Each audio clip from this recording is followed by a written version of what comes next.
heroicos, mucho más que los que lucharon con las armas en la mano. El ejército de los que un buen día dijeron que había que hacer algo.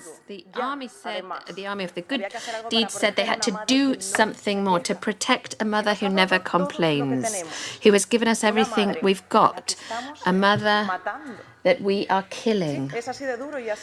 That's the harsh truth, unfortunately. And that's what Félix Rodríguez de la Fuente said. He was a naturalist and one of the most famous environmentalists of Spain, and above all, a person who loved Mother Earth, who gave him his life. Félix Rodríguez de la Fuente talked about a heroic army, an army that needs to revert an almost tragically inevitable end, an army of committed people who can get together, who can really bring others on board, because that's what it is at the end of the day, that we all learn to love and respect our Mother Earth as such, as she has taught us and as she deserves. And when I say all, I mean absolutely everyone, because this is a shared responsibility and it must be that way.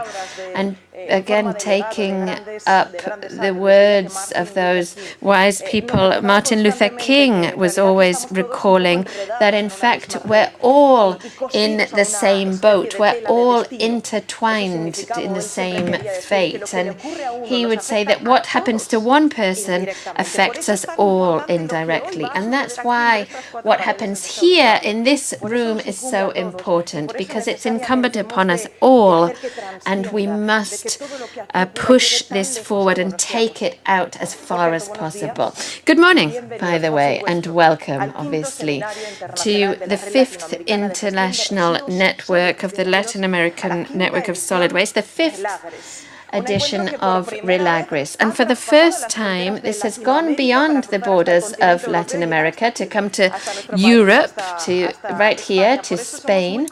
And we're very mindful of the huge efforts that the over 80 members of the various delegations in Latin America have made to come here to Mataró to share their network, their experiences, their successes, and their failures and their dreams. And really, it's by sharing that we are going to be able to move forward to tackle one of the big challenges, certainly, of this country, which is solid waste management. So allow me, on behalf of the organizers, to thank you, very heartfelt thanks for those big efforts of all of those experts in municipal waste management and everyone else who has come from Chile, Argentina, Brazil, Uruguay, Panama, Bolivia, Colombia, Dominican Republic, Ecuador, Mexico.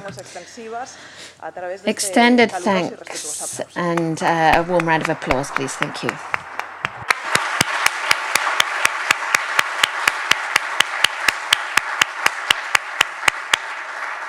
Para todos los presentes, para la ciudad de Mataró, para sus vecinos. For all of those here, City of Mataró, neighbours, representatives, it's a real pleasure to have you here.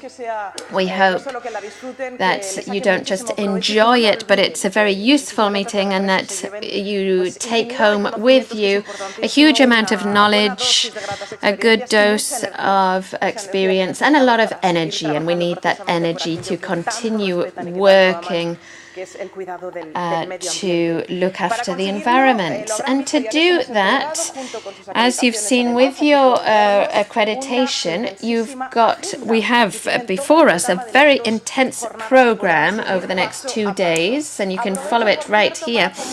And by the way, let me tell you a couple of last-minute changes.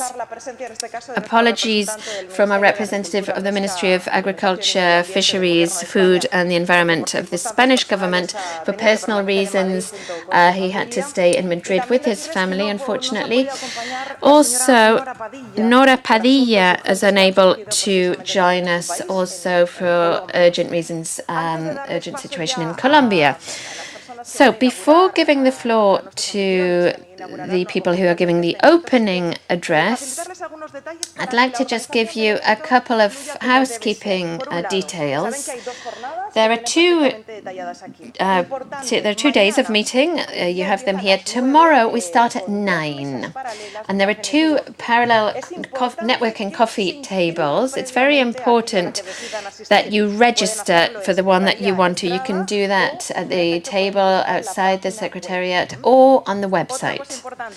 Another important point, tomorrow at 2:30 we'll be visiting the Maresme Waste Treatment Center. It's a very important center. You shouldn't miss it, but you also have to register for that trip. And again, you can do that upstairs with the Secretariat or online.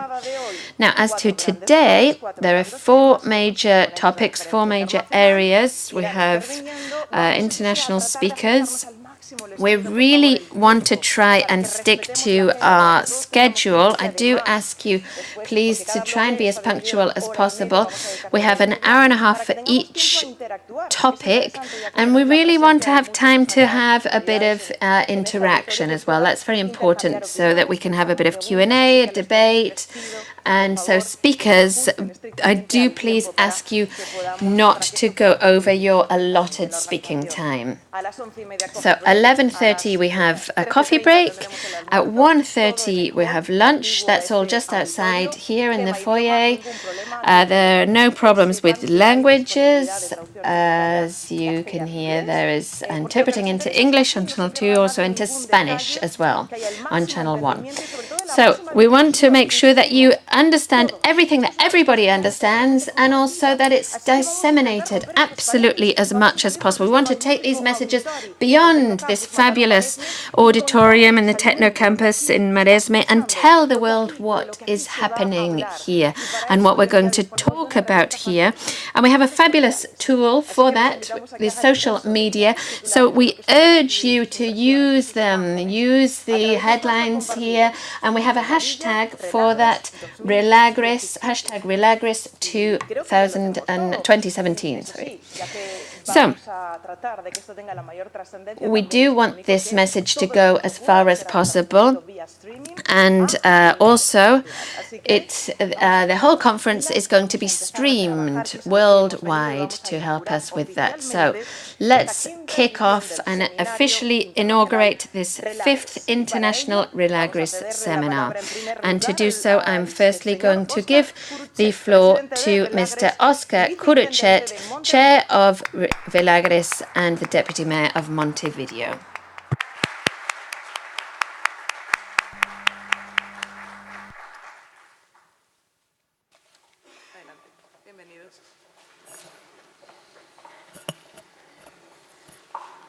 Bueno, buenos días a todas y a todos.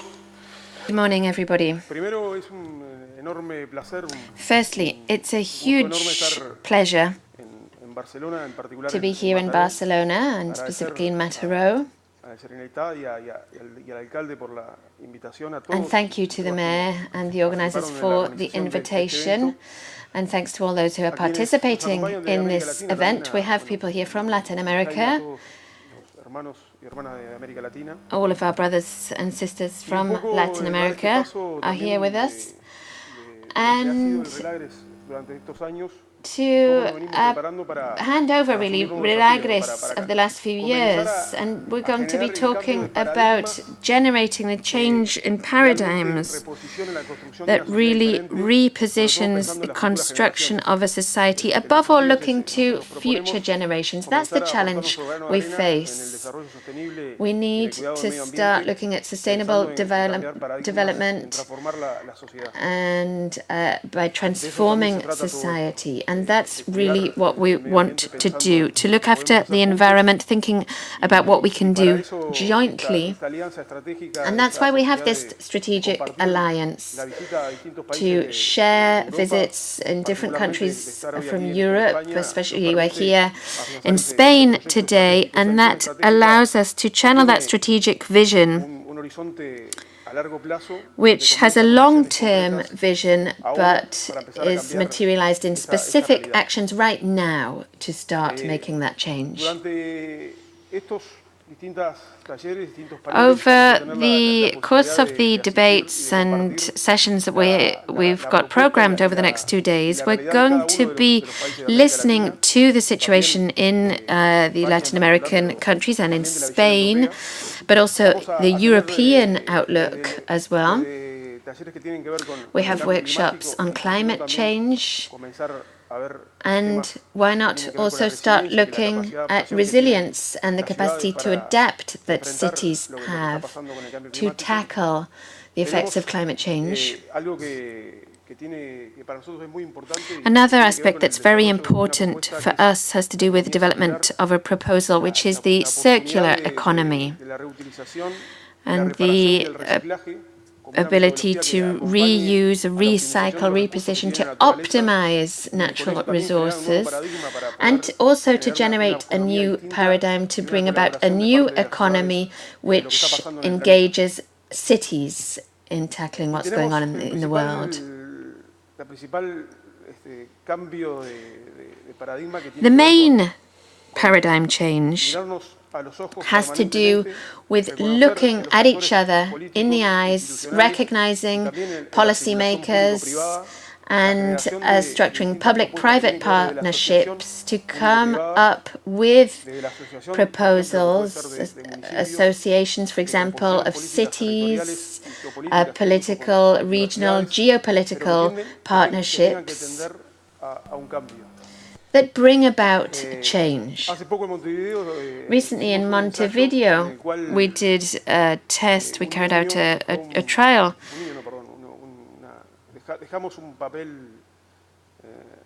in which we left a bit of paper, crumpled up paper, on the ground there, where there's where the people were going past, and for several hours people would just go past it and sort of get it out of the way. Nobody really was bothered about that rubbish on the floor there, piece of litter. And then an 8-year-old boy suddenly picked it up and put it in the bin. So it's that cultural change that we really want to bring about collective awareness that we all are responsible for what we do. And even being here today, we're bringing about that change by proactively taking part in the change that the world needs to combat what's happening, the effects of climate change, to see that as of waste policies and other aspects to do with housing policies and other city policies, how is society preparing to transform itself? And that's a responsibility that falls to us all of us here, and what we can generate from this conference. Right now, we're at the diagnosis and knowledge phase of sharing experiences, for example, what's going on in Latin America, with very different scales. Even in the South Cone, in Latin America, there are differences between South America, obviously, and Central America, and then again with Europe. These are very different situations, but they all share one thing in common: cultural and human change, looking at building society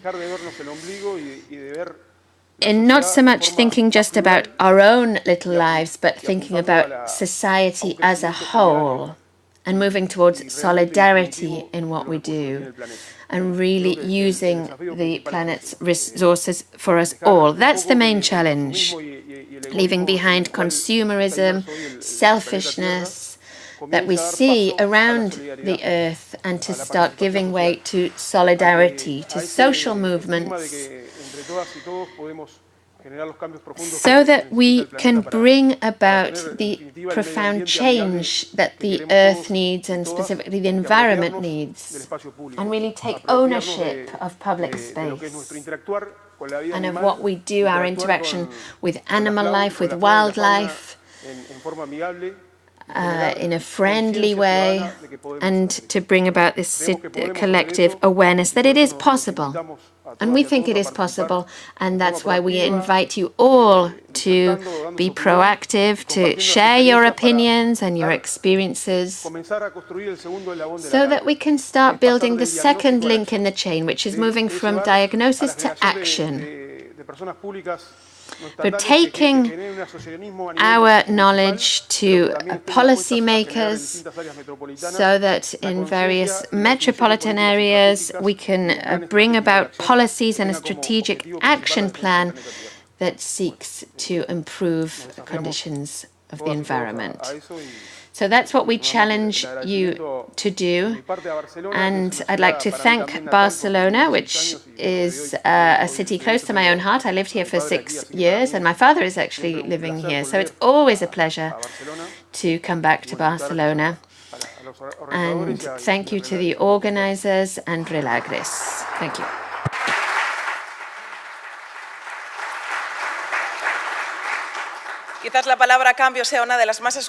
Perhaps the word change is going to be one of the words that we hear most this morning, as Mr. Kuruchet was saying. And as he said, we are all responsible and we are benchmarks in bringing about this social change that Mr. Kuruchet has started off by requesting. Mercè Rius is the General Director of Environmental Quality and Climate Change of the Regional Government of Catalonia. You have the floor, madam.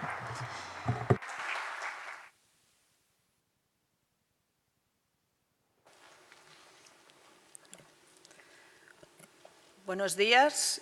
Y en nombre del Departamento de Territorio y On behalf of the Sustainable Regional Department of the Regional Government of Catalonia, I'd like to welcome you authorities, speakers and participants to this international seminar of the Relagres network.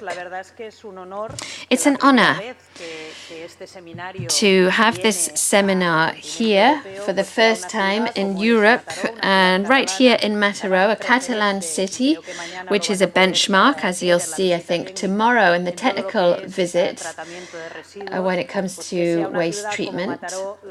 So as to have a city like Mataró hosting this important international seminar is a real honor.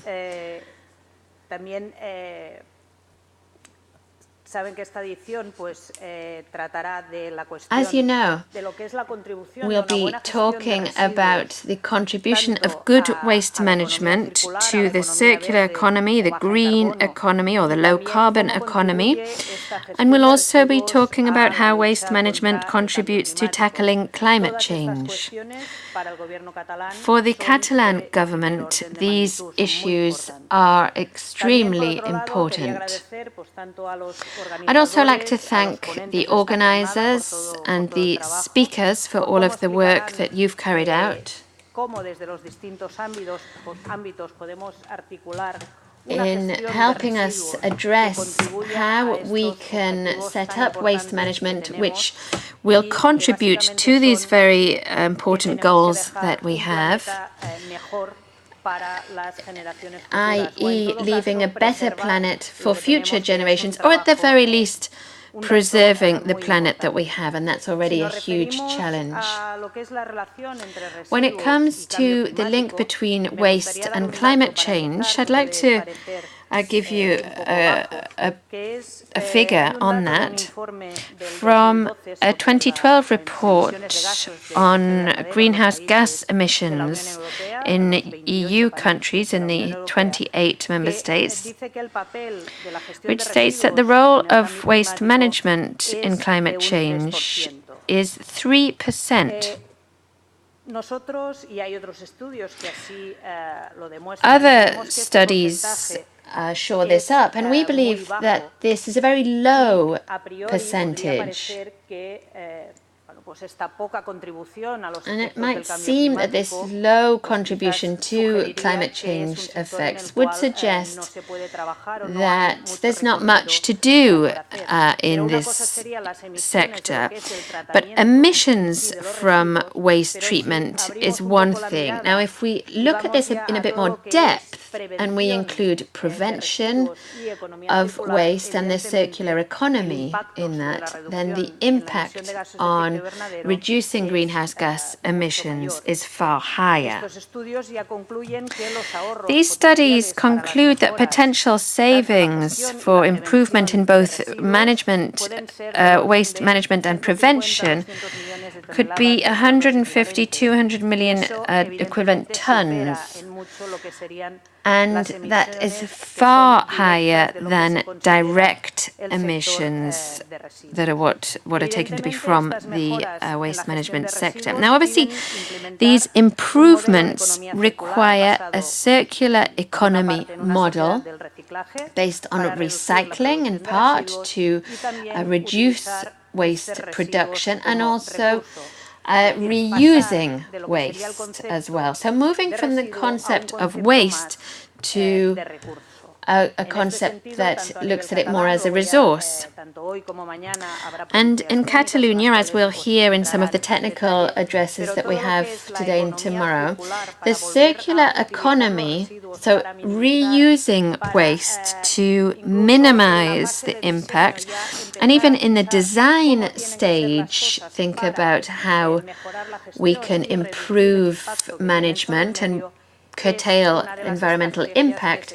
This is one of the strategies that the regional government of Catalonia is pushing forward and which is cross-cutting. It's dealt with from the Catalan Waste Agency, also environmental and climate change regional ministry, and also the business agency, because it's companies, obviously, that have to implement this circular model economy from the production phase. The government is also very committed to tackling climate change, and right now at the Catalan Parliament, we're in the final stage of adopting a Catalan Act on climate change, which is pioneering in Southern Europe and which is aligned with both global agreements and European directives. The Paris Accord, then, which very unfortunately Trump's government has just left and has been criticized both from industry and other governments for that, local governments in the US and cities and others. And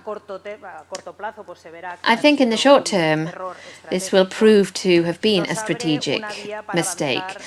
But the Paris Agreement opens the path to moving towards the green economy. There's never been such a unanimous agreement involving so many countries, not just countries, but also business, regional governments, and cities that are all committed to combating climate change. The European Commission wants a Europe that efficiently uses resources also, and that's one of the 7 2020 initiatives to bring about smart growth. And that's one of Europe's main strategies also to boost growth and employment, and that's obviously backed by the European Parliament and Council. In addition to the circular economy strategy that I've just mentioned and the climate change law that we are currently adopting, Catalonia also has a specific waste management law, Pre-Cat 20, a prevention and management strategy for Catalonia, which again is aligned with Europe and in some cases is even more ambitious. The director of the Waste Management Agency will tell you more about this when he takes the floor tomorrow, and he'll give you more of the technical details. But I did just want to highlight the change that we are bringing about in waste management and focusing on them as resources. So the Pre-Cat 20 program seeks to contribute to the life cycle of waste and thereby to reducing climate change and other impacts related to waste management and it seeks to bring about a 30% cut in the carbon footprint in waste management vis-à-vis 2012, among other initiatives. To contribute to climate change, then, we don't just have the pre-CAT 20, and we don't just think that it's the government of Catalonia that has to work on this, but rather all local authorities must act upon this. And I won't go into length on this because I know that we have speakers, the Mayor of Mataró, amongst others, who will be talking in length about their perspective on this. So that's all from me. I just wish to wind up by hoping that you have a very fruitful international conference and that your visits and exchanges of experiences, both nationally and internationally, they're always enriching for everybody. And so I hope you have a couple of days here, and that this will be a springboard for further action in combating climate change to leave a better world for our children. Thank you.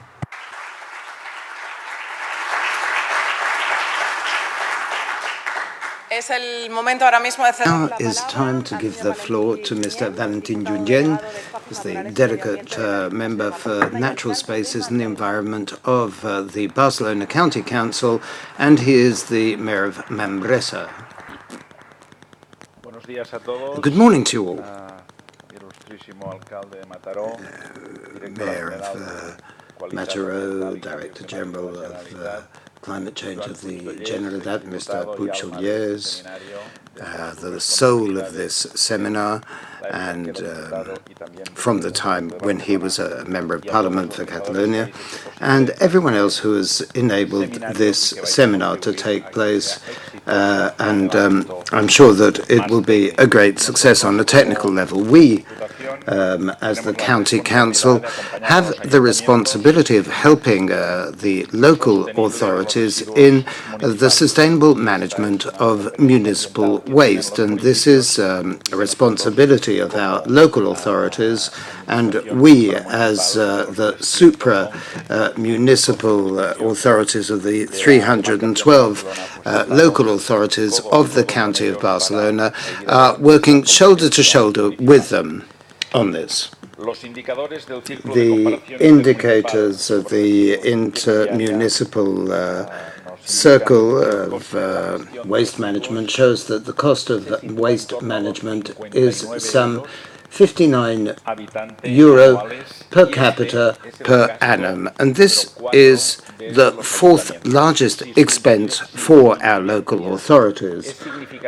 If this is significant in terms of preserving our environment, our surroundings, and as the presenter said, our Mother Earth, the fact that it is only fourth in terms of municipal expenditure. The fact that it is fourth shows the importance that it is. There is a direct environmental benefit for our towns and cities, but it's evident that our ecosystem, from the point of view of energy saving and the reduction of the pollution of water and air and soil, is something that we have to work together on. We have to share our mutual experience, and if something that concerns the municipal world, it's something which we together can learn, what the most advanced local authority in environmental management is doing, sharing our experience through the circles of comparison, the intermunicipal circles of comparison that Barcelona County Council valorizes and shares. The management of the organic fraction is that which most affects climate change, and thus the concern of all of our local authorities and of the County Council, where we are fighting to reduce its incidence.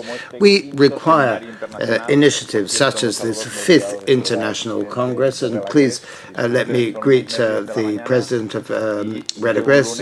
I'm afraid I'm a bit nervous this morning, and it's Monday, where every Monday we have strikes on the Barcelona metro, so don't leave Metro. It's a great place. You don't need to go down to the capital. At least when you go to the airport, you can go and see Barcelona. But for today, when there is this strike, you should stay in Metro, and I'm sure you'll appreciate this advice. Barcelona County Council, as a support to the local authorities, has developed a specific line which the representative of will talk to us, the person from the Office of Climate Change, Mr. Ramon Rebella, will talk to us about in greater detail later. This office fosters projects to improve selective waste collection and to offer guidance for the clean or green points that we have. Also, our county council, just to wind up, to talk to you about our role, not only in this Congress, but also our actual field of activities, that we have an environmental education and promotion department which presented a book of environmental education. This concept of environmental education was started here in the County Council 40 years ago by a group of academics and municipal leaders, and last week we presented this manual which shows the very latest experience after 40 years of working in environmental education. Likewise, we have our network of towns and villages for sustainability, which coordinates a circular economy and waste prevention in the majority of our local authorities. So I think all of this justifies our interest in participating in this seminar and providing not only the support of Barcelona County Council, but also the Association of the Maresme, the coast here, with its waste treatment center, which is leading this Congress for the first time here in Europe, in Catalonia, and which has enabled us all to be together today here in this opening session and over the coming 2 days of the symposium. I'm sure that it will be of great use to us all. I hope you have a very happy time here and that your work proves most fruitful. Thank you very much for your attention. Y por último, cerrará los discursos Now, to close the opening session, Mr. David Botte, who is the president of the Consortium for Urban Solid Waste Treatment of the Maresme, and the Mayor of Mataró, and the Honorary President of Relagres for this meeting.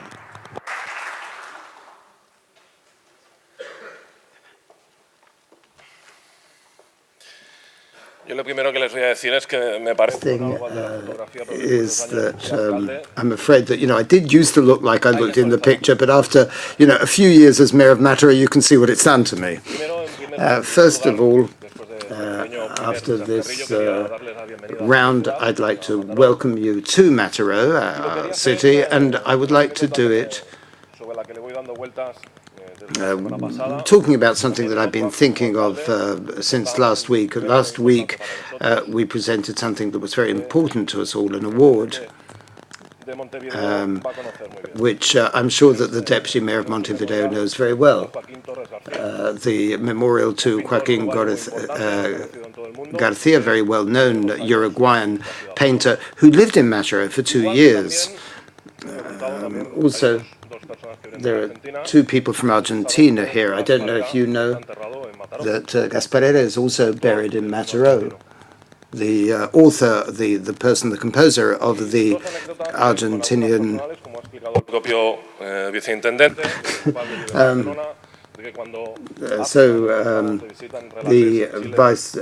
the Deputy Mayor of Montevideo said that his father is here in Barcelona, and I have a relative who's living in Santiago. When I was in Malaga, also an event organized by Malaga County Council on Urban Waste, and the taxi driver, his family, his brother, lived here in Mataró by coincidence. So what do I mean by saying all of this? That there could be a large distance in terms of kilometers, but we're not so far away from each other. I don't know if you know that with a link of 8 distance, we're all related. So,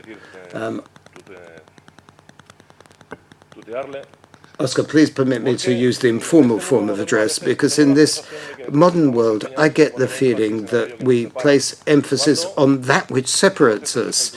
Whereas with all of these examples, what I wanted to point out is that there are many things that bring us together. And one of the great things that does bring us together, and one of those is, as we've heard from the beginning of the presentation of this international seminar, one of the things that brings us together is what we do with our waste, how we care for this Mother Earth, and that what we do is not the problem of a town, a region, a country. It's something we have to all tackle together. To me, that's the thing about Relagres. That's why we are so happy that we in Recubat, which is the Congress that the consortium that I preside over organizes, and you also know Carlos Salesa, who is a person of world prestige. This idea of something which is a concern of us all, that it is a goal for us all, and that's why we participate in the different seminars, that's why we organize Recubat, and that's why that from the very beginning Recubat has related to Relagres and vice versa. And I would like to thank you also for the work that you've done to enable this. And that's why we've shared together with this common goal.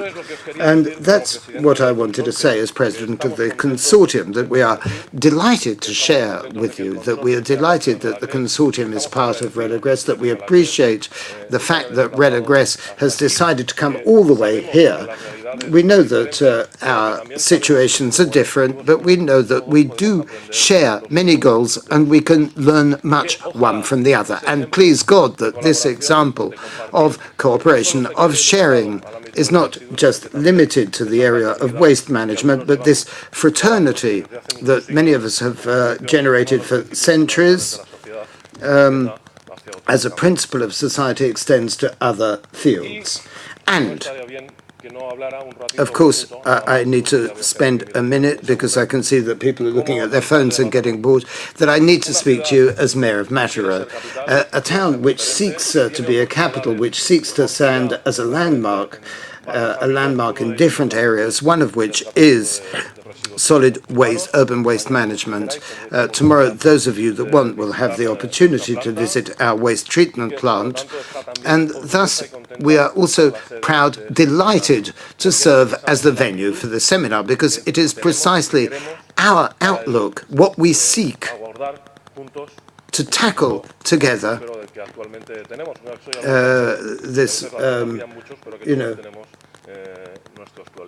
I mean, we all have our individual problems, but this is something we share. And as a mayor too, I have to say, the mayor of Manresa has already said this, that there are many things to do in Mataró. The first of Gaudi's buildings was here. There's fantastic restaurants, great places to see. And as there is this strike in the metro in Barcelona, I recommend you that at the end of the day, you don't leave the town. I mean, for me, as mayor, this is the best town in the world. I mean, sounds a little pedantic, but there you go. At all events, such as I said at the beginning, I hope that over the next day and a half, you find a positive experience after the technical visits of the seminar. Thanks to the representatives of Relagres. Oh, there's something really important I forgot to mention. Thank you to the County Council and the Catalan regional government that has indeed funded to a large extent this seminar. Otherwise, it wouldn't have been possible. I trust it is of use to you, and that we do it thinking that, you know, little by little, together, we can all succeed in changing the fate of our planet. Thank you.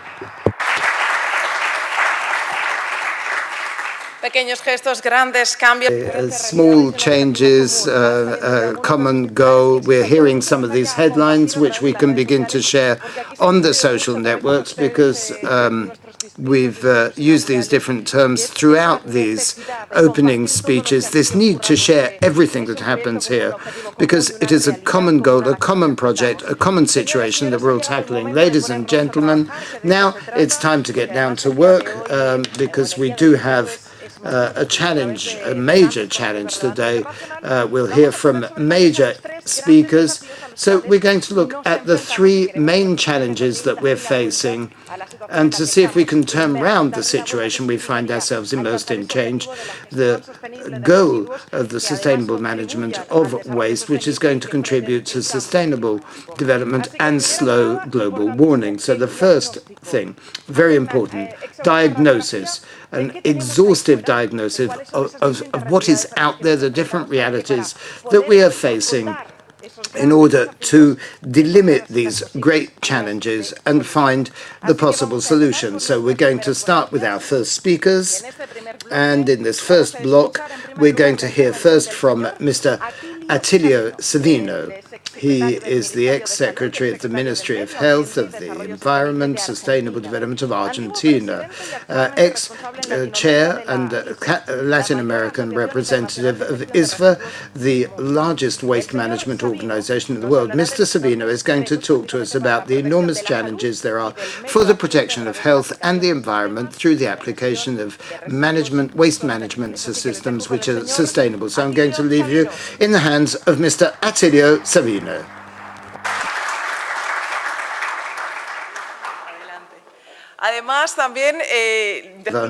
Let me tell you that he's making a great effort because he's got an awful cold and he's going to do everything possible to ensure the quality of his talk, and he's really making a great effort, I must assure you.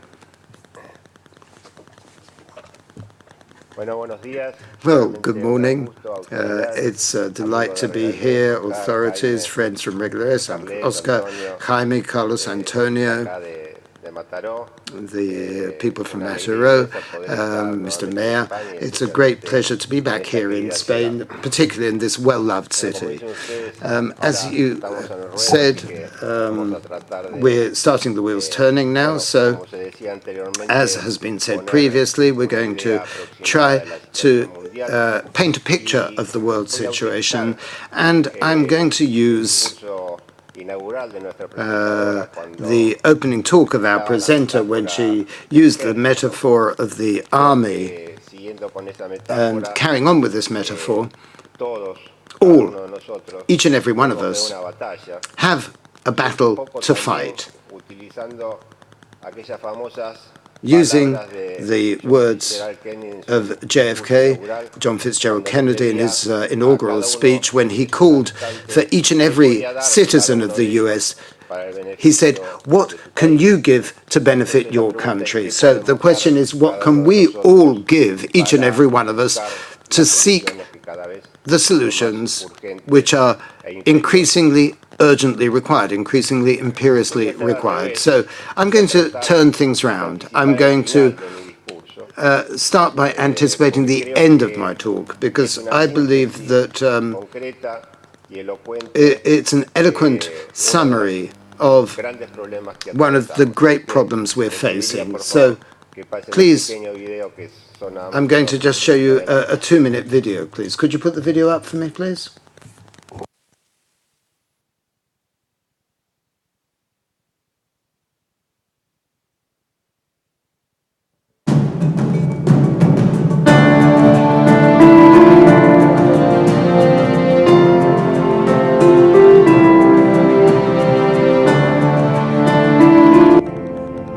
There are more than 50,000 open landfills in the world.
gracias. Creo que acá de alguna manera se resume uno de nuestros grandes problemas y por eso convocamos a cada uno de nosotros a dar esta batalla. Y ahora, en el inicio de la presentación, At the si esto beginning of my funciona. presentation, if this is working. Ahí está. Oh, that's it.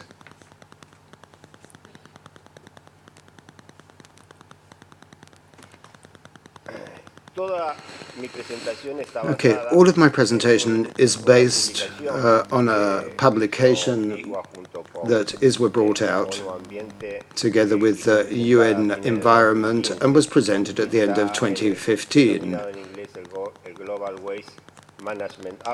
called the Global Waste Management Outlook, that each and every one of you can access through the ISWA website. Our idea is to present the scale of the problem.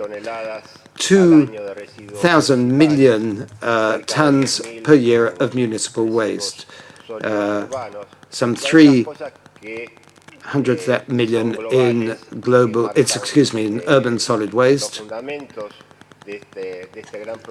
And this shows the basis of this enormous problem, and with our increasing generation of waste, and this obviously is related to the income level and the per capita generation of waste.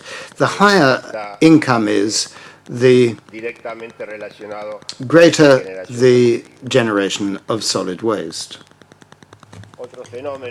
Another phenomenon, the increasing urbanization, which is occurring worldwide, the migration of people from rural to urban communities, the increase in the per capita income, particularly in the developing countries, in the emerging economies, this concentration of people in cities, speaking, for example, of the continent that I come from, the Latin American continent, over 80% of Latin American people live in cities. And in my country, in Argentina, over 90% of our population lives in cities. This growing phenomenon of these megalopolies, which in general are vulnerable to the effects of climate change because they tend to be in areas which could easily be flooded, and which, if the increase of the climate of temperature continues, are likely to be flooded. It's undeniable, and without going into any kind of sociological analysis, our modern society is characterized by a high level of consumption.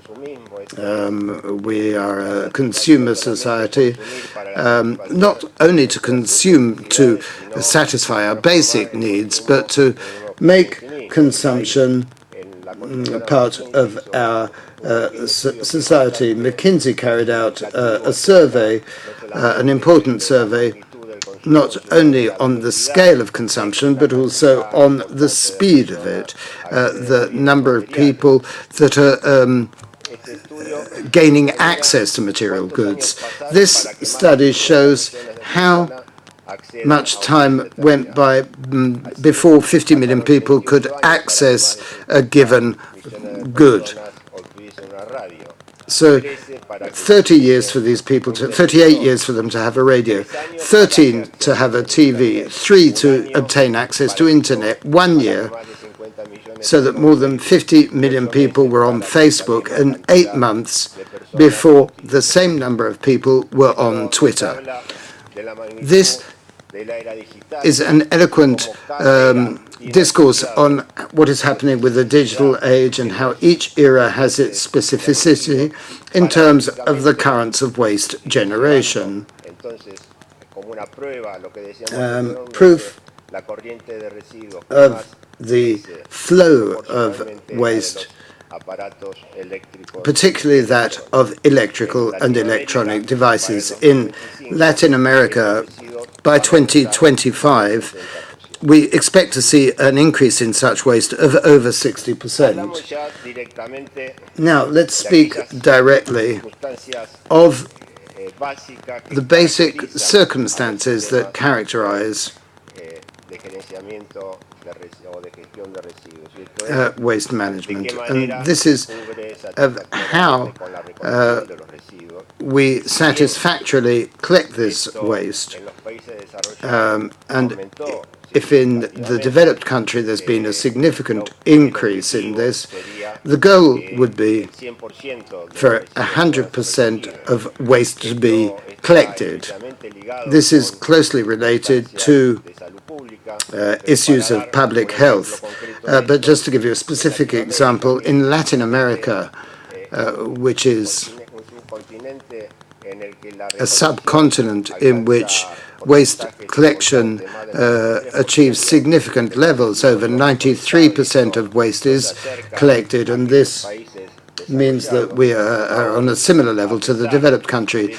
And even despite this high percentage, 41 million people in Latin America are not covered by the service, waste collection service. And of course, these are the most vulnerable people who live in the most depressed situations of poverty. Okay, we looked at this at the beginning, the basic trays of the final disposal of waste. And here we do not have reliable figures, but we are aware of the scale of the problem. Over 3 billion people worldwide are living in places close to uncontrolled landfills, waste disposal areas. Let me just give you another example from Latin America.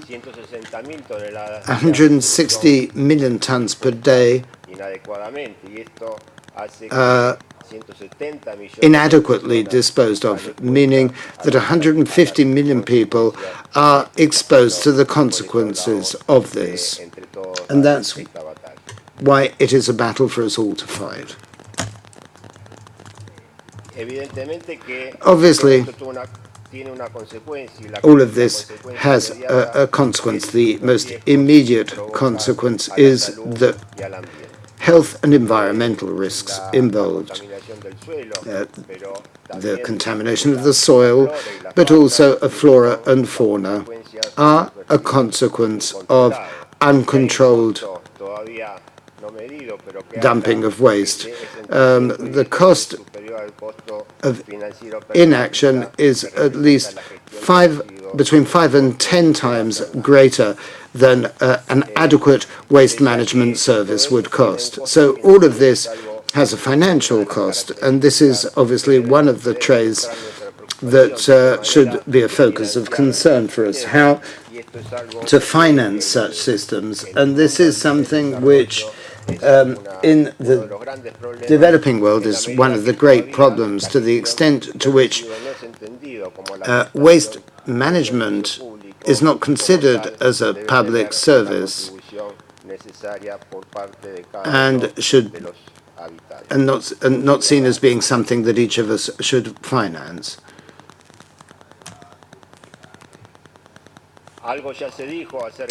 We've already heard a little about how we are going to transform this situation, the possibilities of the famous 3 R's to reduce, reuse, and recycle, to focus our management program on the prevention of the generation of waste. Of course, the backbone of this system will be in recycling, as we all know that in developing countries this is at a very low level. None of the developing countries are capable of recycling more than 20% of the waste generated, and this also means that there's a large informal sector which should actually form part of a more formal structure in so doing.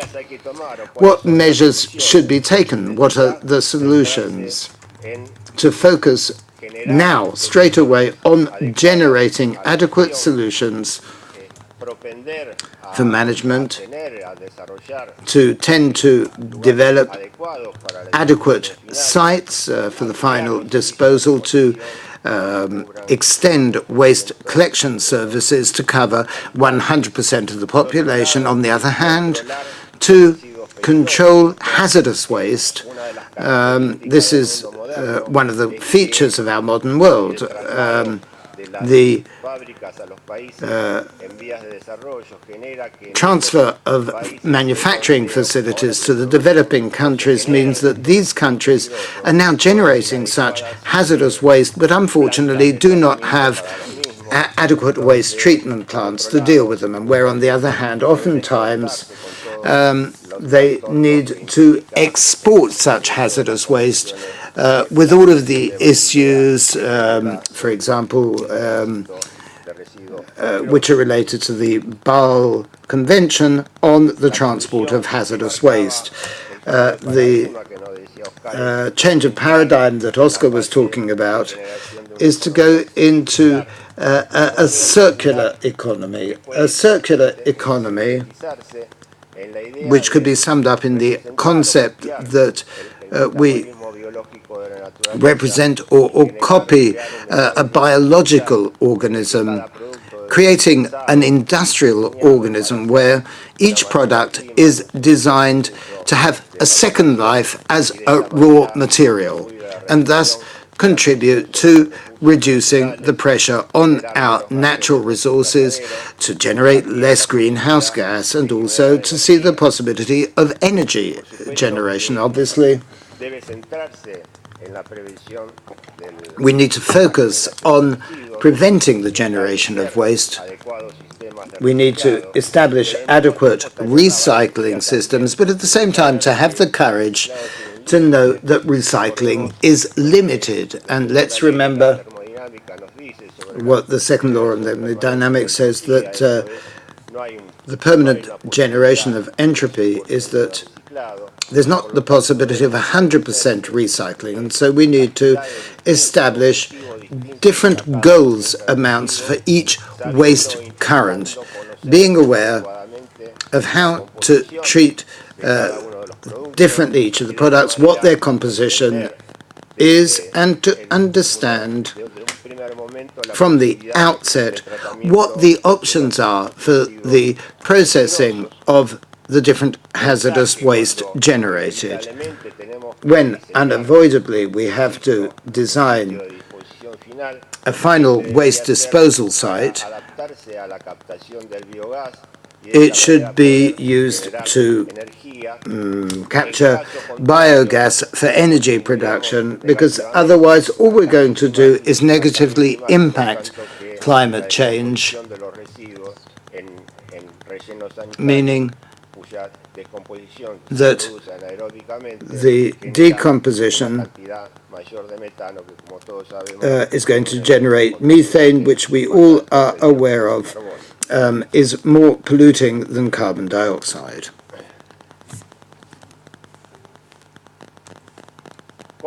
So how should we do this? How do we achieve it? First of all, we need to understand that waste management, solid waste management, is an eminently complex issue and has to be looked at from the different aspects involved, from the point of view of our institutions, which have to generate an adequate level of participation from the community. We need to establish clear strategic goals, and all of this, meetings such as this with the different communiques that can be put out, we have to call continuously for a political commitment and the definition of coherent, permanent, applicable policies, so that there is no debate in the political arena depending on the color of the people in power. We need a definitive solution. Obviously, we need to understand what we said at the beginning, that there is an informal sector which needs to be borne in mind and needs to be integrated into our regular practices. The governance of the system is clear, fundamental. In a recent study on the different traits of the developing countries, one was the improvement of governance. And the first point that should be considered is that, in terms of improving the systems, the framework, laws, strategies, national master plans must be coordinated to seek to achieve these goals. We need to avoid duplication in our systems at different levels of government to ensure that each and every level is aware of its own particular responsibility in terms of putting into place solutions. Obviously, as we said before, we need to look at financial aspects. We need to be aware of the cost. We need to identify the different costs to ensure that they are adequately covered with well-calculated taxes. We need to clearly define how the financial system should work hand in hand with us, and we shouldn't think that there is just one solution that suits all. We need to look for different individual solutions to ensure that the cost involved in waste management is recovered. It needs to be tailored. And of course, I believe that the first thing that one finds when you start to investigate the situation is that there is not any data available, adequate statistics, to be used to design public policy, to take corrective measures, and of course, this can only be done with adequate transparency by seeking and finding the systematization of this data. And also, what is very useful is to compare things that are done in different places to serve as a system of benchmarking for this activity. Most heads of state and government have concluded that the Sustainable Development Goals for 2030 are going to generate adequate solutions. More than half of the Sustainable Development Goals could be met by measures which involve good practices in terms of solid waste management. This then speaks to us, as I said before, of the importance of a sector which, with climate change, even though it's true that it's only making a marginal contribution, at the moment there is a paradigmatic example, which is that of the commitments of the European Union for 2020, almost 20% of them will be met through adequate waste management. One of the important aspects of these goals is the well-marked question of the problem of food waste and the scale of it. Over 13 billion tons of food are wasted, and this has to be dealt with specifically in each and every country. In the developed countries, this waste occurs in consumption. On the other hand, in the developing countries, most waste occurs in the production chain, and thus an important policy experience in terms of biodegradable food waste, and we need to find the right policies in order to resolve these issues. Thank you very much, and I would be delighted to field any questions you may have for me. Thank you very much, and a very good day to you all.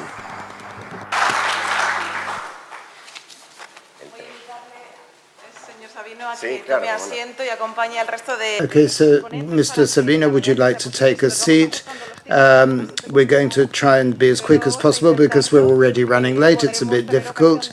So later on, we're going to have an occasion to have a discussion. Now we're going to hear from Mr. Alfredo Ream. He is a specialist, a consultant in water and solid waste management in the private and public world. He's an academic at the University of Santiago de Chile.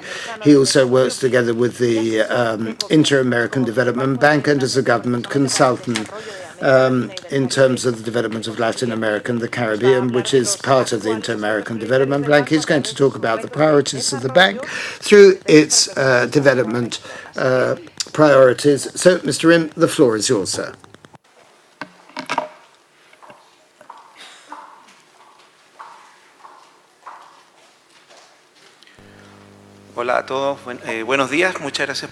Good morning, and thank you very much for the invitation. I hope you can all hear me.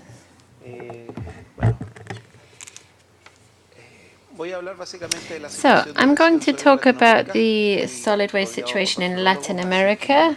There are a lot of waste management experts here, so you already know a lot of what I'm going to say, but I want to take this sort of macro global vision of the IDB, looking at the challenges that we have, also the future, some general food for thought on historical problems and things that we can avoid in the future.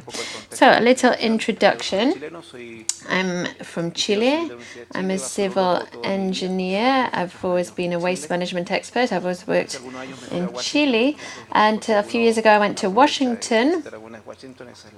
Some nice pictures of Washington for you. Here's the bank's building there. It's about 4 blocks away from the White House, which I don't know if that's a good place to be in right now or not. But that's where it is. Right in the midst of things. From Chile, I went to the US to coordinate the bank's solid waste management projects. And the bank works throughout Latin America and also a good part of the Caribbean as well. And that's really the area that I'm going to be telling you about. The bank so then works throughout the region. It has a raft of interventions from soft, hard, management systems, diagnosis, infrastructure, construction, collection, and so on. I come from the public sector, which is basically support for governments and cities, but the bank also works with the private sector and operations linked to country development. No,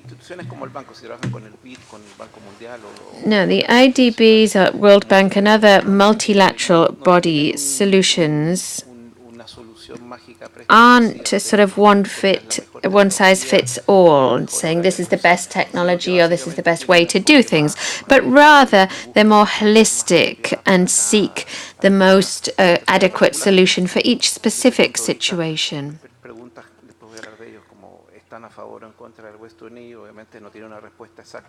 They don't always say, this is right or this is wrong, then, but rather look at which solution fits best where. So, some of the knowledge products that we have, I'm just showing you a sample of this. The website of the bank also has information on these products. This orange book that you see in the middle is a regional assessment report of solid urban waste. Hopefully that'll be finalized next year. And that was drawn up every 10 years. It's a health agency initiative. The IDB has been working with them recently, but there's been so many changes in the region. There's been faster changes in recent years, and so it's a good indicator of what's happening at the moment. Another publication that's available is something we did for solid waste, and this is the most recent, which is a diagnosis of recycling in the region. And I think that was just published 2 weeks ago in The Economist, in partnership with The Economist. So let me now move on to the situation in Latin America. Now, I know that there are many colleagues here who are expert in the area, but I just want to give you a couple of stats and pictures before moving on to our own situation. In the continent, I think if we had to sum it up, we'd say that it's kind of adolescent system. It's not as developed as systems like European, probably, and some Asian countries. But at the same time, it's further forward than others countries. So there is a contrast. We do have works that are cutting edge in various spheres, that are operating well in several cities, like this one, treatment system of organic and other materials, and this is quite cutting edge.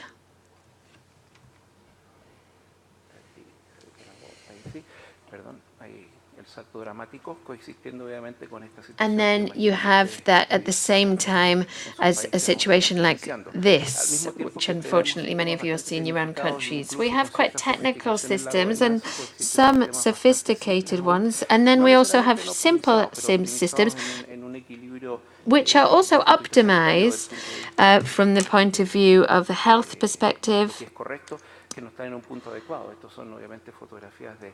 But they're not.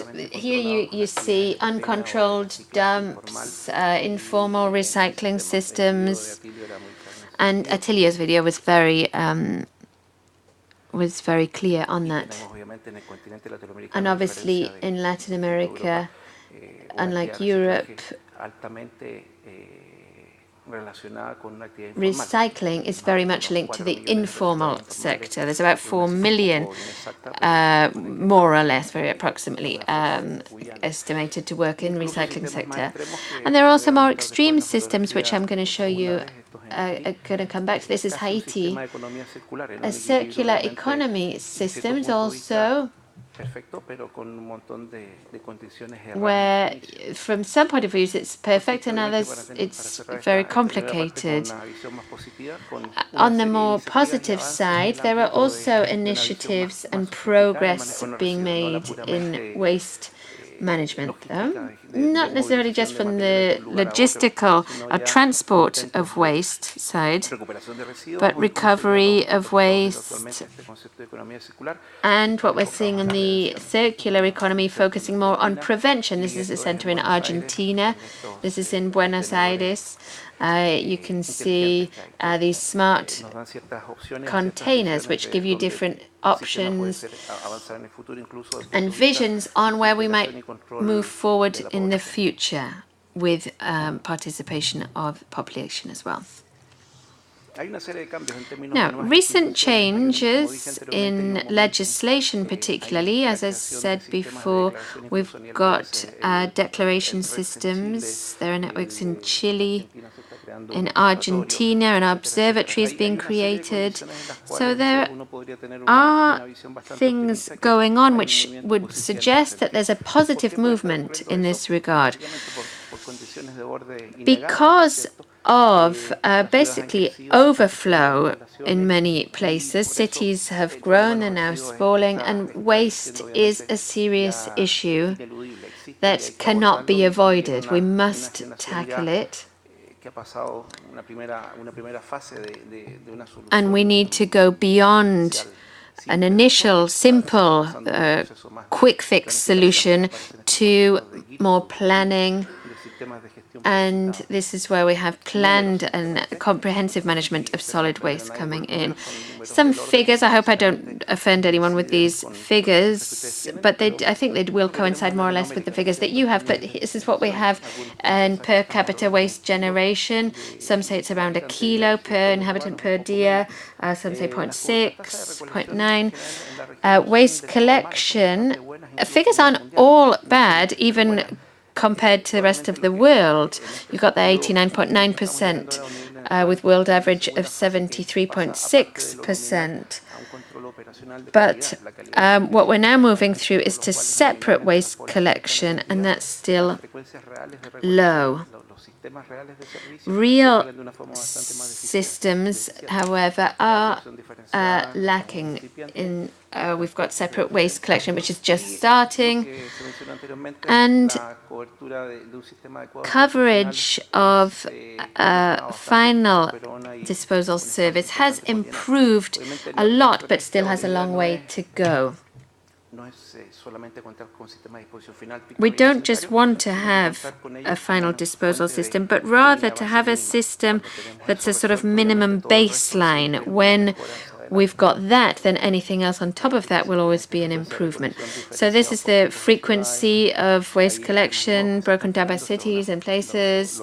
This is the Clean Points network building, Chile, a more sophisticated waste collection systems in areas where it's difficult geographically. Or in the case of Santiago, there are particular targets for specific waste collection in certain areas. Methods of final disposal.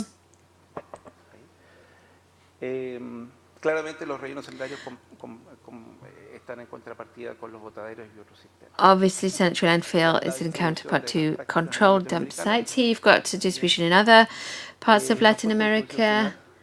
Cost of final disposal, which varies according to the quality of the service and how transparent it is and the cost actually covers. Now, the problem is who and how covers these costs. From the point of view of system sustainability, as Atilio said, you need transparency there, but often sustainability. This costs money and resources, and these systems have to be maintained, and therefore they need to be financed. This shows cost recovery and the evolution of traditional cost recovery and how that's moved forward. Ways of gathering, of raising funds.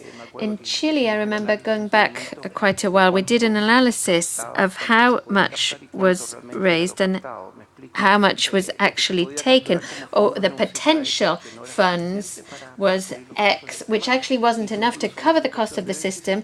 And even with that deficit, the city wasn't getting as much financing as it could have been. So there was flaws in the system. Recycling.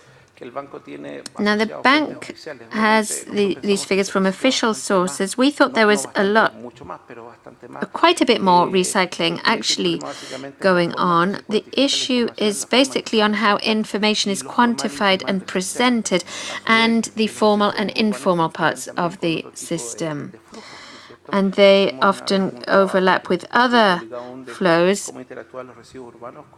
There's been work carried on the interaction between urban and industrial waste. And from the macro perspective, certain amounts of material recycled that aren't reflected in the figures. Now, again, as I've said, the informal sector is very important. That's the case in our continent and others similar. Much of what is recovered comes from the informal sector.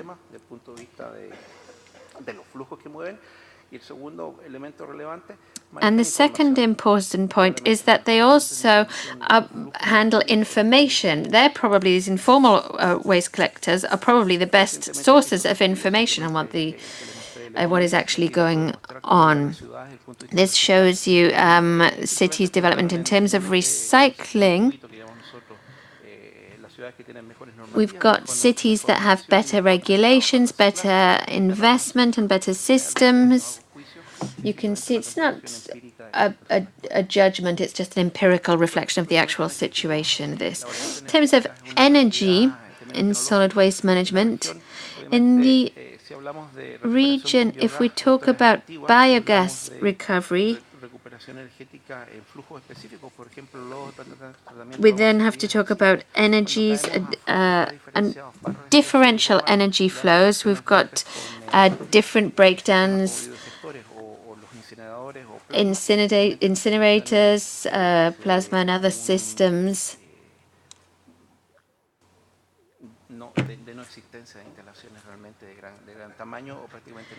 Some places you don't have any infrastructure, and then there are areas like Martinique and the Caribbean where they have very specific conditions, and they're not Latin American or Caribbean government models, but rather European. This is San Andres, which I think is the only plant that exists that's not actually in operation. In City of Mexico, this came out recently, the first big waste treatment plant in Latin America. I think it was saying 600,000 tons a day would be treated there. And this is the type of thing you get in the news. It was published about a month ago. What's important here is the impact on this type of works on the system that's currently being used. Mexico City is very specific in its waste collection.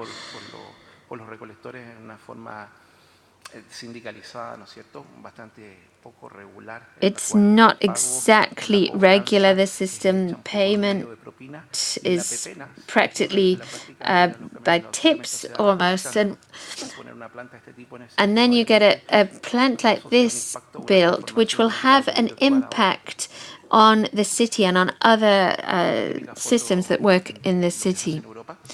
Now, this is what you'll see, world trends in solid waste management. Obviously, it's not about following the trend, but doing the best thing for each specific place. A couple more slides before looking at Latin America, before I finish. This is on Chile, and from recycling point of view, I think this is interesting. People who recycle weekly, why people don't recycle. And in Santiago, when people are asked why they don't recycle, they say, well, they didn't think about it. They didn't think it was necessary. Often it's because they don't have somewhere to put the recycling, or they're just not used to it. It's not something that they do. So this is good information to move forward. We need more education. It needs to be easier for people to take their recycling. They need more information on the benefits of it. Now, this shows the circular economy.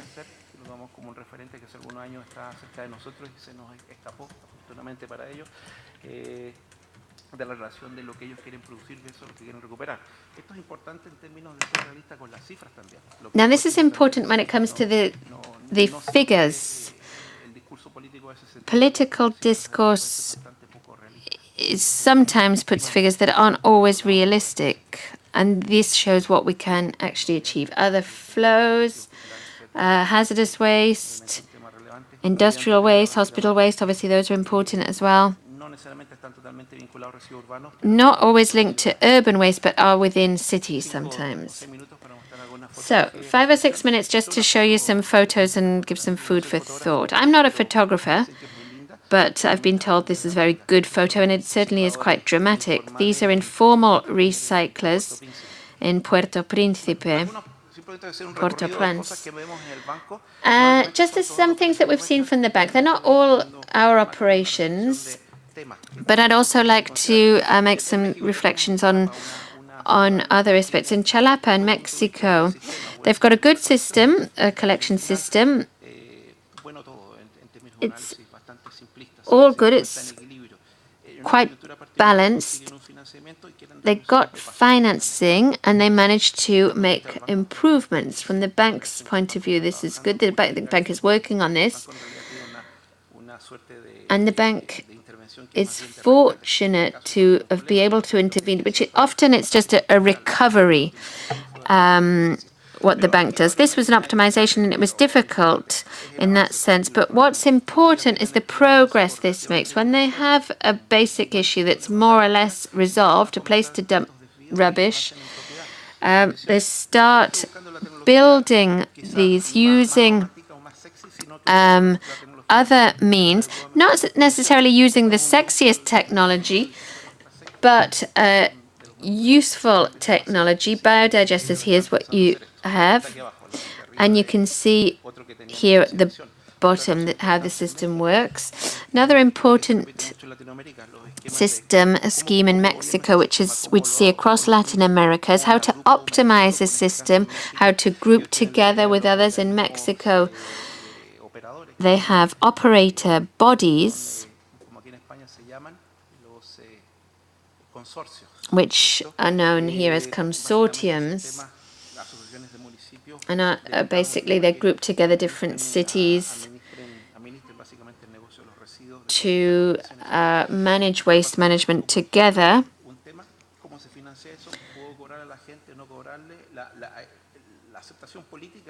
Political acceptance of this is more difficult, however, and often that means that they don't end up coming off. Now, this is a landfill in Belize.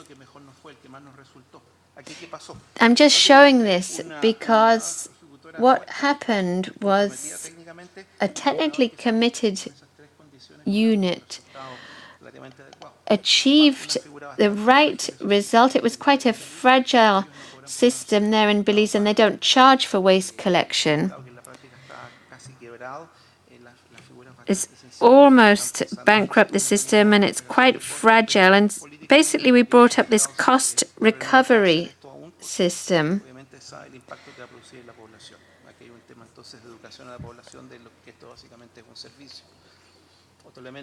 Another issue here, classic bank intervention in Belize again, with recyclers and training. If you've worked with an institution like the IDB, I'm sure you'll be aware of this. You see the cause, you see this is something that we have to work with. There are these informal recyclers, and we have to look at how we can incorporate them in the system or how to change them into another system when we're planning this type of operation. This is a post-earthquake picture that was from 2010. Is anybody from Haiti here? Before I go on, I can't see. Nobody from Haiti? Before I make any comments, I just wanted to know. This is the poorest country in the region when it comes to planning and resources. It's the weakest. This is what happened after the earthquake. These huge dumps, you see, these huge landfills were filled. And with this, much of this material disappeared very quickly. Because people are poor, they have a different concept of reuse, and much of this material disappeared from this system. This is an industrial park that was built in North Haiti. There was hazardous waste there. We tried to work on that with clean management. This is the practice in a country where you don't have anything. There's no place to put hazardous waste. And obviously, you have to solve all material flows when you're planning a system like this. This is a more extreme case.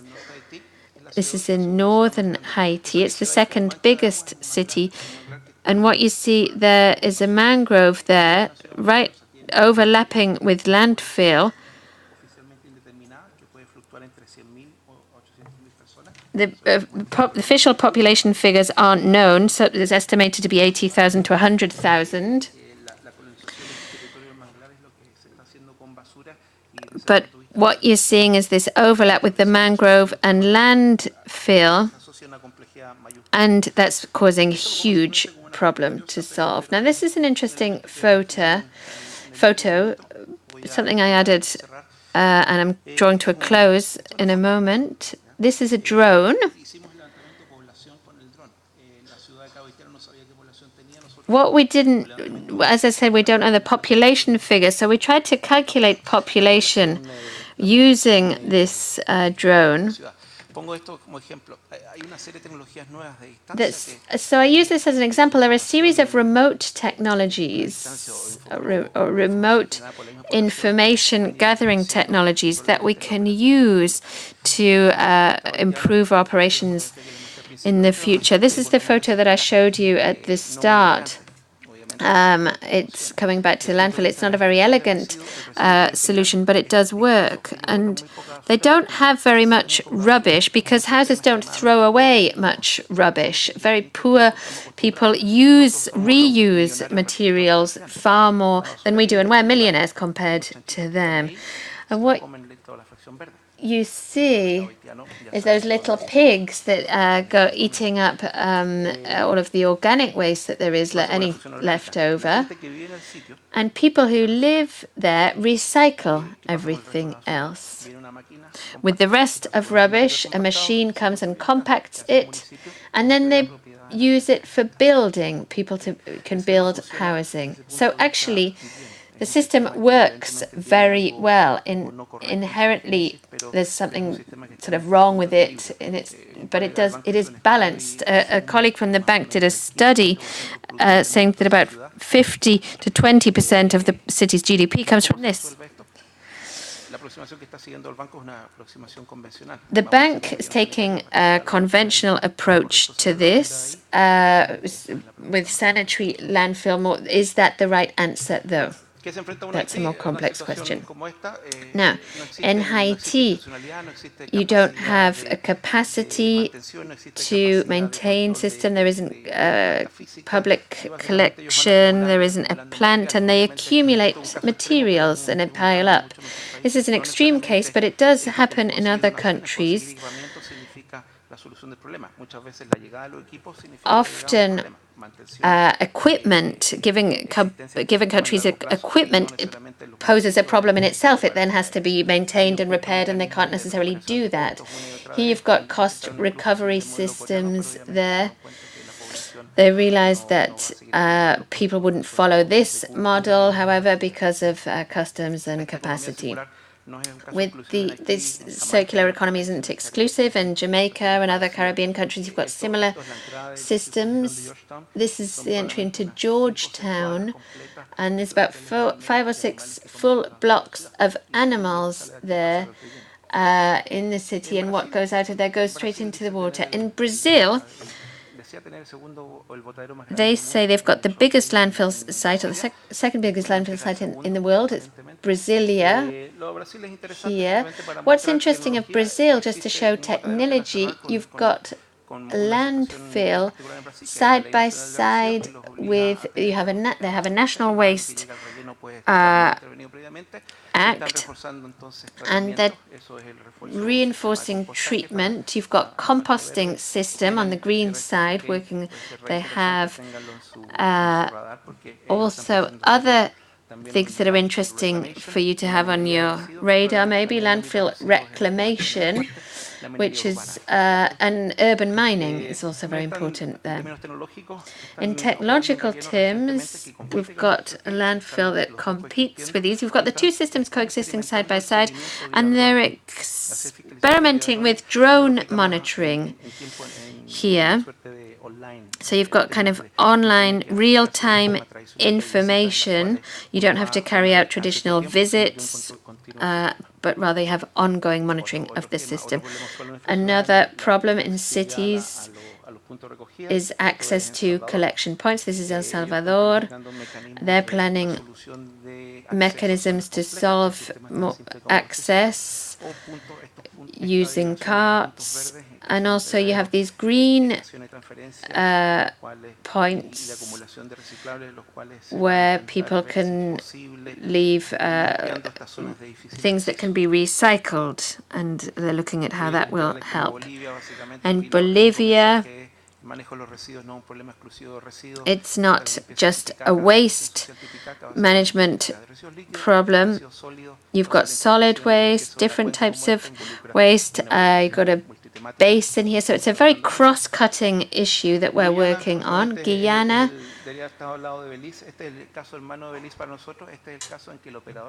This is a case where the operator wasn't good and the operation was a disaster. They had low resources, the same payments, the same institutional capacity. The operator wasn't good. The operator didn't seek to learn anything.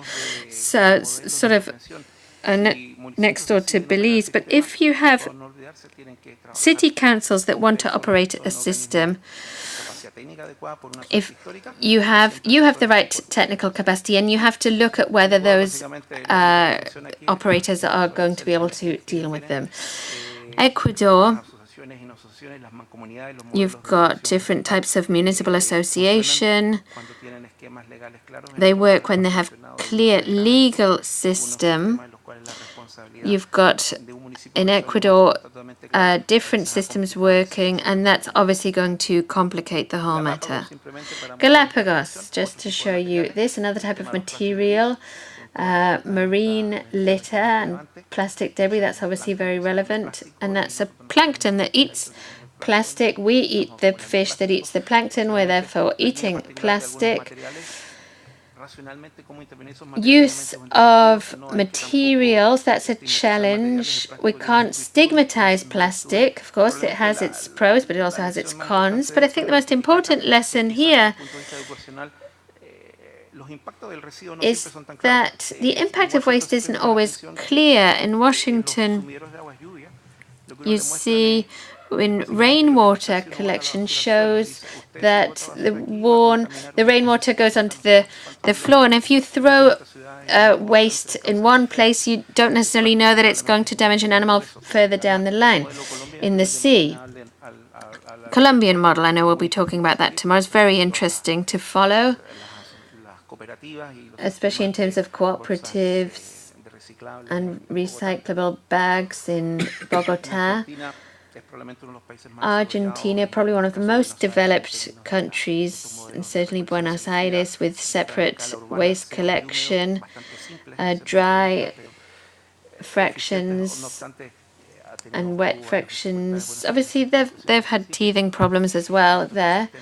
But again, this is another system example from Buenos Aires of recycling bins. Probably a good example to follow in the future. They're kind of these smart containers that speak to you, that have voice messages, and it can explain how it works. So, not all is good in Argentina. This is a problem where the city didn't have any resources to solve landfill. Investment is just one thing, operational capacity is another, and here you can see the outcome. Chile, technically Easter Islands, you see here, and here we're facing new issues again. We had the Zika virus outbreak, and a protocol had to be drawn up. So it's a dynamic perspective, looking at conditions and situations that are continuously changing and throwing up new challenges. Fire in Valparaiso, waste management problem partially, poor collection, in extreme climate conditions, just to link up to climate change there. These are the damaging effects that can have. Planning to close on Haiti, works have to be rooted in the local environment. You can have earthquakes, for example. In Chile we had that, so we have to take that into account in everything we do. And last but not least, just a couple of future trends. We're always open to new technologies. These are solar panels. It's just starting to be studied. Waste flows. There are specific waste flows that are going to be increasingly specific in the future. Food waste is one. Latin America, compared to other regions, for them this is probably less relevant. It's less linked to food waste. What you see at the bottom symbolizes specific materials that have to be taken into coordination, rubber ducks and pipes. urban the relationships, complaints, monitoring systems, how we work with the public. Probably that's going to be very important in the future, and the way in which systems are monitored by beneficiaries. That's all. Thank you very much.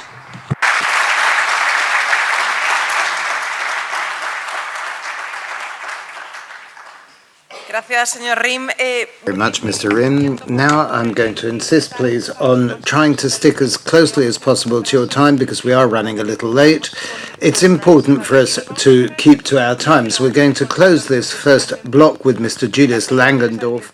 He is the director of the Waste and Secondary Waste Management from the European Commission. And with him, we're going to look at this, what is being done in Europe and on the negotiations to achieve these ambitious goals in terms of the circular economy, which is going to determine the future of the Union. So, Mr. Julius Langendorf, sir, the floor is yours.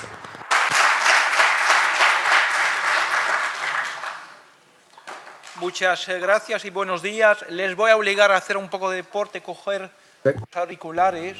We're going to do a bit of sport. Please pick up your headsets because I'm going to speak in English. I'm Dutch. I speak fairly good Spanish, but I can't give a technical presentation in Spanish. So if you need it, please do pick up your headsets to listen to the translation. Thank you. What I'm trying to do, and it's a bit challenging in a short period of time, is to give you a very quick overview about what we're doing in the European Union, that is 28 member states, 500 million people, to improve waste management.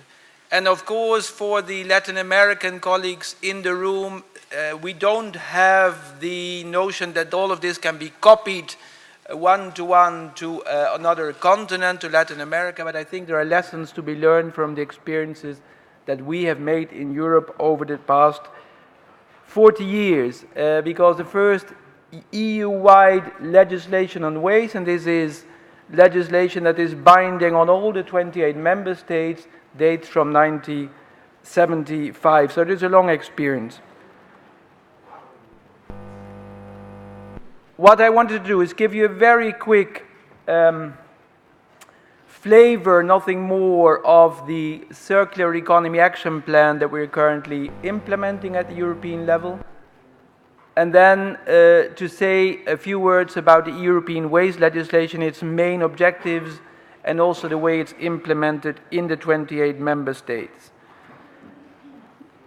To start with the Circular Economy Action Plan, we adopted at the European level a Circular Economy Action Plan in 2015. And clearly, circular economy is a much wider concept than waste or recycling. It is about, first of all, reducing the input into the economic system, the input of material and energy resources. So it's about more efficient production processes, for example, but it can also be about renewable energy. Then it is about maintaining the value of products and materials within the cycle. That's all about reuse, repair, remanufacturing. And then, and this is where the waste dimension comes in, it is about reducing the leakage. That's about recycling and partly also about energy recovery. But clearly it's a concept much wider than simply looking at waste management for us. For us at the European level, this is clearly something that is much wider than just an environmental agenda. It's an economic agenda, it's an innovation agenda. It is also, very importantly, a climate change agenda, and it is a job creation agenda. We did some studies, just to give you one figure, on the amounts of jobs that can be created through better waste management, and for the EU as a whole, the 28 member states, the figure that we came up with is that some 500,000 new jobs can be created over the next 20 years if we improve waste management along the lines of what we have in our current legislation and will be in the future legislation that we're currently reviewing. All of this can be found online. The Circular Economy Action Plan that we adopted about 2 years ago, a year and a half ago, and a first report on its implementation. Just to give you a few examples of the actions that we're taking at the European level, very important, of course, the whole issue of eco-design, ensure better design of products so that they have a longer life, that they can be repaired more easily, they're fit for reuse and recycling. There is an eco-design work program that we adopted some time ago where these aspects are factored in. We are also working on food waste, very important priority as part of the Sustainable Development Goals, which ask us to have food waste by 2030. There's very important action going on in that area. We are developing a strategy on plastics, which will be about better recycling of plastics, design for recycling. It will be about marine litter, and that is a strategy that should come out by the end of this year. And we are also looking at the linkages between chemicals, product and waste policy, another strategy in the making. Now, let's have a look at the EU waste legislation, the main pieces that we have. And as I said, this is binding legislation for all 28 member states. So if we talk about the waste policy of Mataró or Barcelona or Spain or any other country, this is to a large extent driven by EU waste legislation. Over the past 40 years, we've developed a vast body of waste legislation. The most important piece of it is the Waste Framework Directive. It was first adopted in 1975 and has been reviewed a number of times. The current directive dates from 2008. Another important piece of legislation is the Landfill Directive, which essentially is about ensuring that landfills are sanitary, are subject to permitting conditions, and contains another series of elements. Now, just to maybe highlight what for us are the key elements of the Waste Framework Directive, of course, it is, and that was the initial objective, to ensure that waste is managed without endangering the environment and public health. But over the years, the resource dimension of the directive has gained increasing importance. So the circular economy dimension of it, next to the environment and public health dimension, has become more important. As part of the Waste Framework Directive, the waste hierarchy, and we've of course already seen reference to it, is a legally binding concept and drives all we do in Europe to improve waste management. So prevention, reuse, recycling as the first priorities. Energy recovery has a role to play, but should be handled with care. Of course, in Latin America, we saw the presentation by Mr. Rim. There is very little incineration capacity, so you have a completely different picture there. But in Europe, some countries have clearly created overcapacities that undermine the higher tiers of the waste hierarchy. And in terms of landfilling, of course, disposal being the least preferred option, we do all we can to reduce landfilling to a minimum. Very important to achieve better recycling are separate collection obligations, so not just collection but separate collection, and we're pushing member states to improve their separate collection of the dry materials of municipal waste, but increasingly also the biodegradable fraction, the bio-waste, is also increasingly subject to separate collection. And in 2008, we introduced the first binding recycling targets for municipal waste. All member states, in 4 years' time, by the end of 2020, have to recycle 50% of all their household and similar waste, so roughly their municipal waste. And we are pushing very hard to make sure that member states achieve that. Then another important part of the Waste Framework Directive is the polluter pays principle. Cost of waste management have to be paid by somebody. There are always costs. Who is going to pay for it? It's either the waste producer, or in some cases the waste holder or the producer of the products through extended producer responsibility schemes, which are in Europe a very important part of the picture. The landfill directive, essentially it sets the conditions to approve landfills, to have them subject to permitting requirements, but also, very important part of the landfill directive is the climate change dimension, reducing biodegradable waste sent to landfills to 35% of the 95 amounts in 2016, that was last year, and also to make sure that any biodegradable waste that is landfilled still is subject to adequate treatment, which for biodegradable means that it is stabilized. We are currently going through a review of the target. What we try to do is to create a perspective for 2025 and 2030, having more ambitious recycling targets, creating a perspective for investors, and having a greater contribution to the circular economy. And in the Commission, proposals that are subject to discussions between the European Parliament and Member States currently, and we hope to achieve agreement by the end of this year.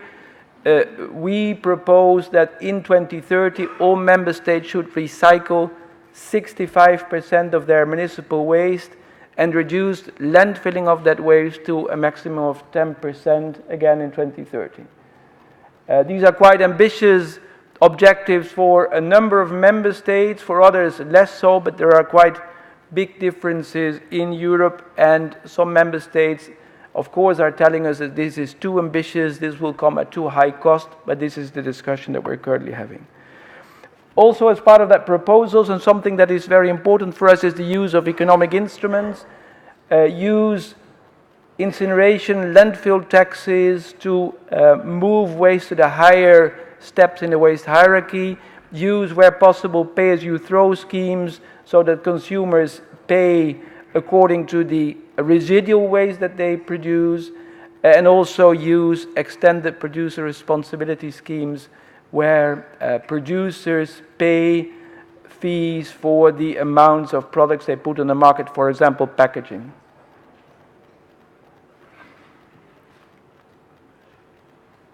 Now, what is the real situation? This is the legislation. What is the real situation in Europe? Let's just have another look at this overview of the situation. What you can see here is that the green bars represent recycling and composting.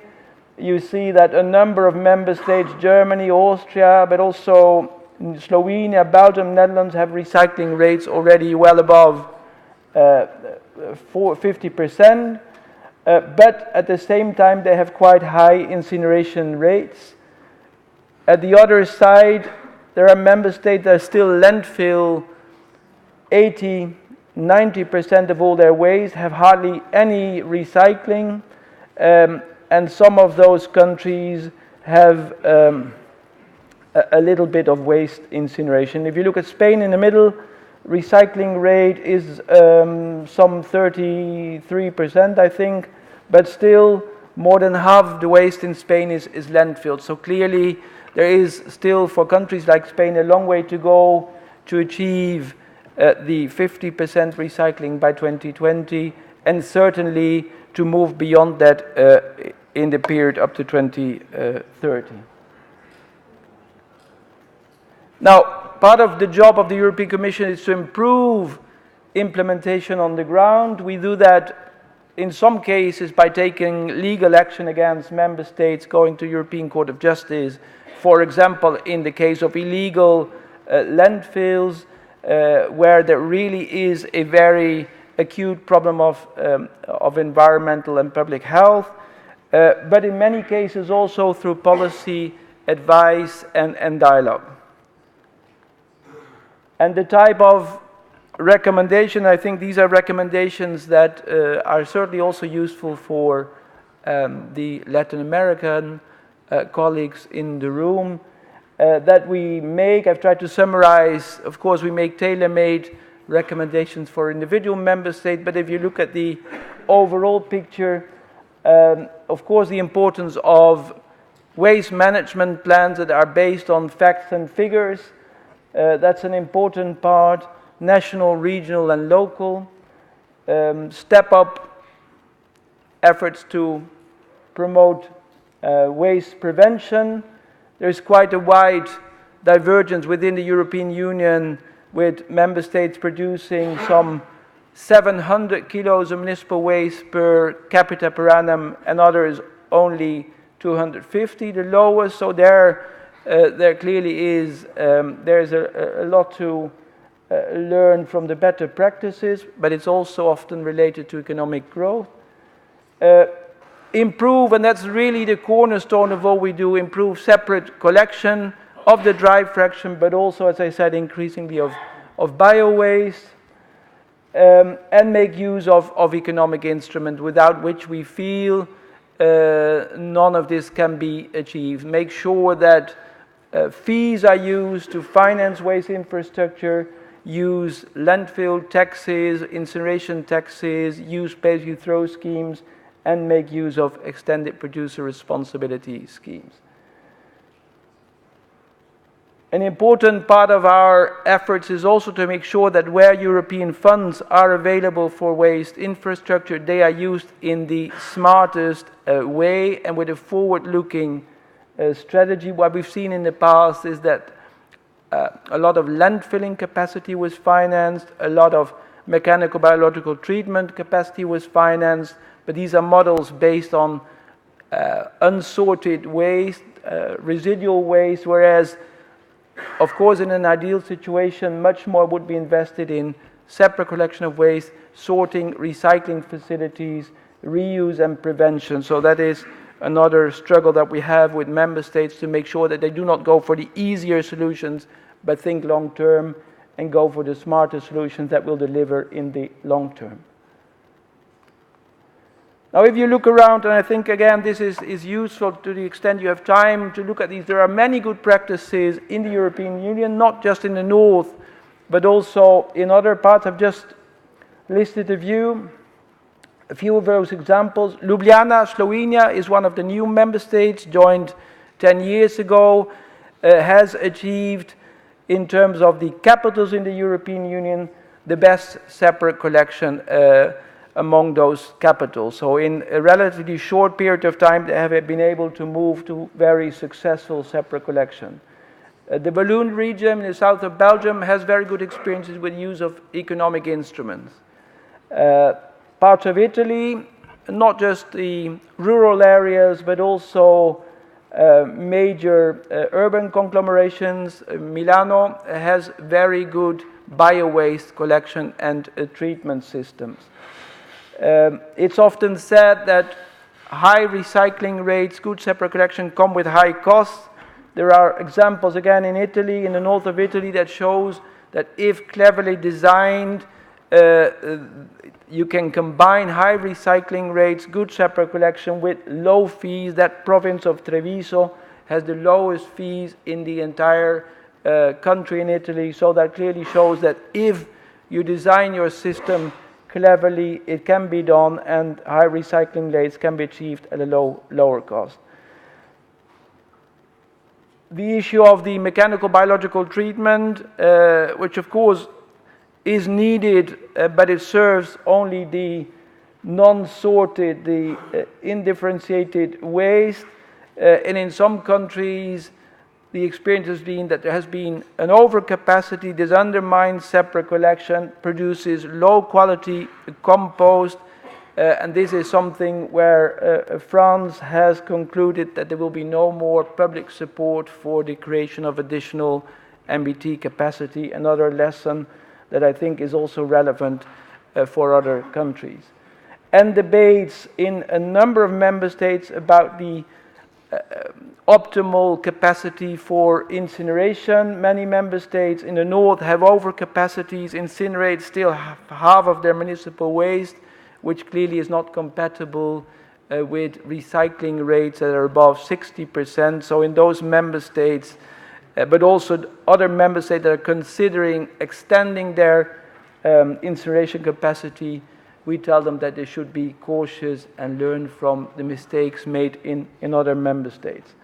There are many more of such examples, and as I said, if you look across the entire EU, you will see that you have good practice examples almost in every member state. It's not just in the north, but at the local and regional level, certainly other member states can also serve as examples. This is a lot of information in a short time. You can find more online. We are happy, of course, also to answer any further questions. I think in the European experience, the past 40 years, past 20 years, there is a lot that can be learned in terms of good practices, in terms of lessons learned from less good practices. But of course, we realize that what makes the EU experience quite unique is that we have common legislation for 28 member states, which of course is not the case in Latin America. Nevertheless, I think it's worth having a look at our experiences. Thank you.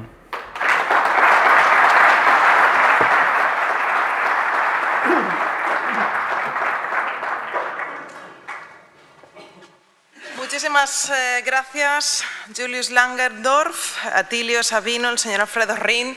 Es cierto que vamos muy justos de tiempo, pero vamos a permitir al menos que una pregunta del auditorio, si hay alguien que está especialmente interesado en dirigirse a nuestros tres ponentes o alguno de ellos. Bit behind time, but if anybody wants to ask a question to our speakers, we will give you the opportunity before having a break. If anybody wants to ask a brief question, we're going to put the lights up in a moment. Does anybody wish to ask a question? I'm sure there are many questions that have arisen, these 50 uncontrolled landfill dumps, which really desperately need to be closed down. Obviously, the legislation that is being worked on in Europe, the circular economy. We have a question there at the back, I think. Anybody else? And can we have a microphone for the delegate, please? Okay, you have the floor, sir. It's a question for Mr. Angerlo. I have a... And it's a question with, let's say, four parts. Okay. Tengo una pregunta en 4 partes. Let's imagine Primero, that finally we have homogenized the waste definitions and the accounting systems. Okay? I don't remember you said when this is going to be done. Then we will find that some figures will probably slightly move, but the schemes as they are, and we are going to find that there are southern countries with impressive capacity of MBT and northern countries with impressive capacity of waste to energy. Then, in respect to the MBT, it is going to be promoted the use of the stabilized organic matter as organic fertilizer, or the European Union is going to be against this application. In respect to the waste to energy, you have talking about to take care about the capacity of these kind of installations. But it's clear, the northern countries has, I think yours probably have, Netherlands, overcapacity, okay? And southern countries we don't have.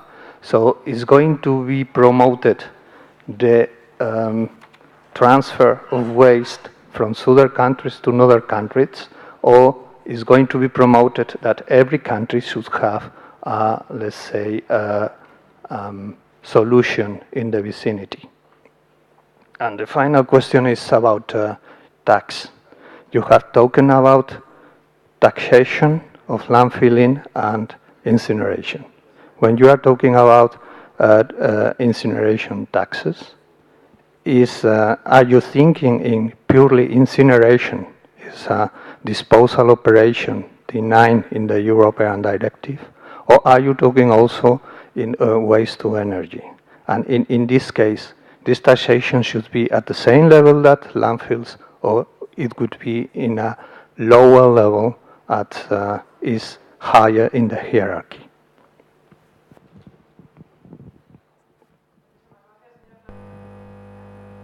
Langendorf. Disculpe. Adelante. Sorry, I was trying to see where I couldn't see where you... There you are. Sorry, it just makes it easier. The way I understood your first question was about the waste definition. So what we are currently doing is negotiating with the European Parliament and the member states, and we've just started. There's no good negotiations, and we hope to finalize them by the end of this year. We will have to agree with Council, member states and Parliament on the shape of this new waste legislation, the review of the Waste Framework Directive, Packaging Directive and Landfill Directive by the end of this year. So that will include an agreement on the definition of municipal waste, that has been an important part of the discussions. What is municipal waste? Is it only household waste, essentially? I simplify a little bit. Or does it also include parts of commercial waste? And that discussion is still ongoing, but will be finalized by the end of this year together with the entire package, the legislative package. So we hope by the end of this year to have agreed new legislation, including, obviously, the definitions, of which the municipal waste definition is an important one. In terms of the, your second question was about whether the output of mechanical biological treatment can be counted against the recycling targets. At least that's the way I understood it. And again, this is a discussion that we are having in countries with an important MBT capacity, so with less developed separate collection schemes where mixed waste goes for treatment into mechanical biological treatment infrastructure. The output of the biological treatment results in compost-like material with, in most cases, lower quality compared to biodegradable waste that is separately collected. The Parliament has raised this issue, and we will still have to debate with Parliament to what extent this output of biological treatment can continue to be counted against the recycling targets. Currently that is possible, provided there are national standards, but clearly there have also been concerns about the quality of the output, the contents of contaminants in the output. So this is an issue that will have to be discussed with the Parliament and the member states.